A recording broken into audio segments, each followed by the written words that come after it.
நான் இங்க அட்டாச் பண்ணிருக்கிற போட்டோவை தெளிவா பாருங்க. இதுல 7 தடவை அண்ணா திராவிட முன்னேற்ற கழகமும் 6 தடவை திராவிட முன்னேற்ற கழகமும் முதலமைச்சர் பதவியை வகிச்சிருப்பாங்க. அதாவது 30 வருஷம் அவங்களும் 35 வருஷம் இவங்களும் நாட்டை ஆண்டிருப்பாங்க. நான் கேட்கிற கேள்விக்கு கண்ட அசிங்கமான பதில்களோ தேவையில்லாத கெட்ட வார்த்தைகளோ பேசாம நியாயமான கேள்விக்கு நியாயமான பதில ஃபில்அப் பண்ண முடியும் அப்படின்னா மட்டும் இந்த வீடியோ பாருங்க. ஏன் 30 வருஷம் 35 வருஷம் இவ்வளவு நாள் ஆண்டவங்க பயத்துல இப்ப கொண்டு எல்லாருக்கும் காசு கொடுக்கணும்?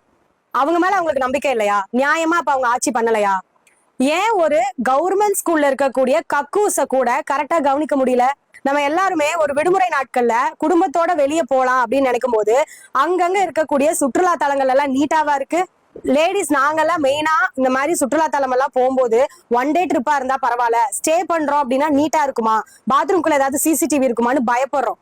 அதுக்கு கூட சுற்றுலாத்துறை அமைச்சர்னு ஒருத்தரை நம்ம நியமிக்கிறோம். அவங்களுக்கு எல்லாம் நிறைய பேர் வேலை பாக்குறாங்க. அந்த மாதிரி எக்கச்சக்கமான விஷயங்கள் இருக்கு. சம்பந்தமே இல்லாத கேள்விகளை இப்ப பேசுறதுன்னு நினைக்காம ஏன் இப்படி கேக்குறாங்கன்னு ஒரு செகண்ட் யோசிங்க. ஒரு கழிவறை வசதி, பஸ் ஸ்டாண்ட் வசதி, இன்னும் நிறைய இடங்கள்ல குடிக்கிறதுக்கு நல்ல தண்ணி கூட இல்ல.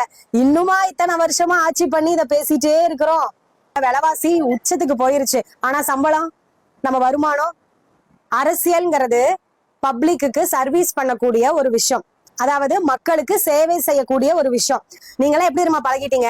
ஒரு சால்வையை போட்டு போட்டோ எடுத்து எல்லா ஊடகத்தையும் கூப்பிட்டு காட்டுறவங்களை பார்த்து நம்ம பழகிட்டோம். எதுக்கு எடுத்தாலும் விளம்பரம் பண்ணணும். எஃப்எம்ல விளம்பரம் வருது, டிவில விளம்பரம் வருது, எப்ப பார்த்தாலும் பாட்டு சத்தம் போயிட்டு வருது, போனை எடுத்தாலே அட்வர்டைஸ்மெண்ட், எல்லாத்துக்கும் விளம்பரத்தை பார்த்து பழகின நம்ம அமைதியா ஒருத்தர் நல்ல பப்ளிக் சர்வீஸ் பண்ணிட்டு இருக்கிறத மறந்துடும். ஏன்னா வெளியே தெரியல. எங்களை நீங்க சொல்ற இந்த தற்குறி கூட்டம், அணில் குஞ்சு கூட்டம், எங்களுக்கு எல்லாம் 30 வருஷம் 35 வருஷம் ஆண்டவங்க ஆளுனவங்க, அவங்கள விட பெட்டரான ஒரு நாலேஜ்ல தான் நாங்கெல்லாம் இருக்கோம். இதுக்கு மேலேயும் உங்ககிட்ட எல்லாம் பேசி புரிய வைக்க முடியுமான்னு எனக்கு தெரியல.